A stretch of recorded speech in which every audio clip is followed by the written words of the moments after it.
As I stepped out of the air-conditioned halls of the Muscat International Airport, a warm ray of sunshine fell and tingled against my skin. I was invoked a pleasant feeling of happiness, and I knew that I was home. Toastmaster of the day, fellow Toastmasters, and my dear friends, today let's take a journey through the gorgeous country of Oman in the eyes of a tourist. Oman is a country in the Middle East, in the Arab Peninsula, which has a beautiful capital called Muscat. As soon as I exited the airport, I was greeted by a friendly driver. Welcome to Muscat. I will now take you to your hotel. The first thing that strikes me about Muscat is the friendliness of the people here. He further explains as we are sitting in the car. We are now going to the Bar Al Jissa Resort and Spa. This has private rooms facing the Arabian Sea.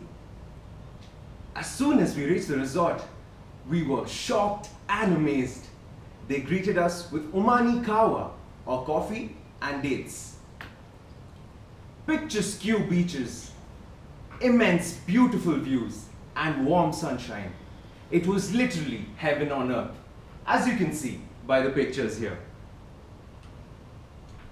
After 10 minutes of shock, still recovering from the massive beauty of the place, we decided it was time to go explore the city. As fast as the streaming rain, we freshened up and got ready to explore the captivating city of Muscat. Our first destination would be the Sultan Qaboos Grand Mosque, a beautiful structure quietly imposing from outside. This structure was built many years ago and is one of the Middle East's pride when it comes to architecture. And it is a beautiful piece of gorgeous modern Islamic architecture.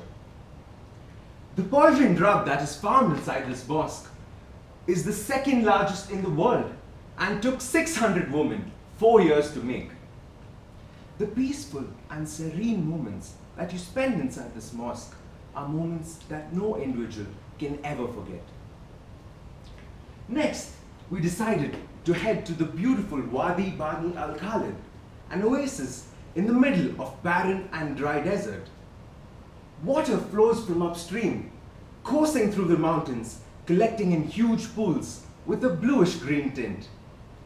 But before heading here, we decided we have to do one thing that any person must do if they go visit the Middle East. Can you guess what it is? Burj Khalifa? Yeah, that is what an amateur Middle East tourist there would say. But no, what you have to do is eat the shawarma. Numerous memes have been made about how authentic the Middle East shawarma is, lamenting the poor quality of shawarma in India. After frolicking in the turquoise waters of Wadi Bani al-Khalid, we headed to the Wahiba Sands. The Wahiba Sands is a massive, expansive desert filled with undulating sea of red and white sand dunes. After settling into our camps, the first activity was dune bashing. Now, dune bashing, for those of you that don't know, is when you sit in a four-wheel drive and literally bash the dunes, drive amongst the dunes, and become part of the desert. This was a roller coaster of a ride, and at the same time, we got to enjoy the stark views of the desert. It was a remarkable experience that led onto a golden sunset and finally continued with a densely starred sky and culminated in the next morning with the soft light of the desert dawn. Oman is ruled by a very benevolent ruler called His Majesty Sultan Qaboos bin Said, who is the world's third longest serving ruler. He is equally loved by citizens and expatriates alike for his calm mind and maintaining a peaceful country amongst all the fighting that goes on in the Middle East. We did not want to leave Muscat at all, But as with every good thing, it comes to an end. The people there made us feel like we were at home. And that is why statistics say that a large number of Indians migrate to Oman. A large number of people from the Philippines migrate to Oman. And why is this? Is it not because India cannot provide enough? It is because Oman is a country that welcomes people from every nationality, from every country, regardless of your culture, your religion, your sex. People think that the Middle East is a country where you get to only you get to only be a Muslim. There are only mosques, but that is not the case.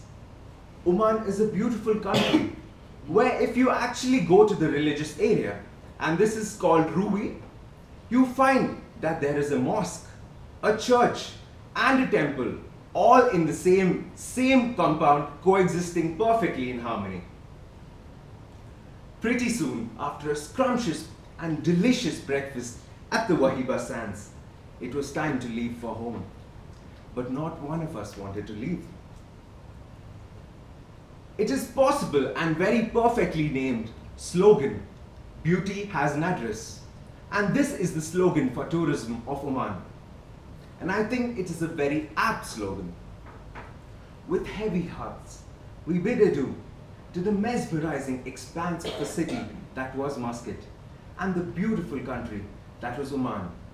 Our hearts filled with the contagious happiness that we knew would trickle on for many days and many years to come on from now. Over to you, Joseph.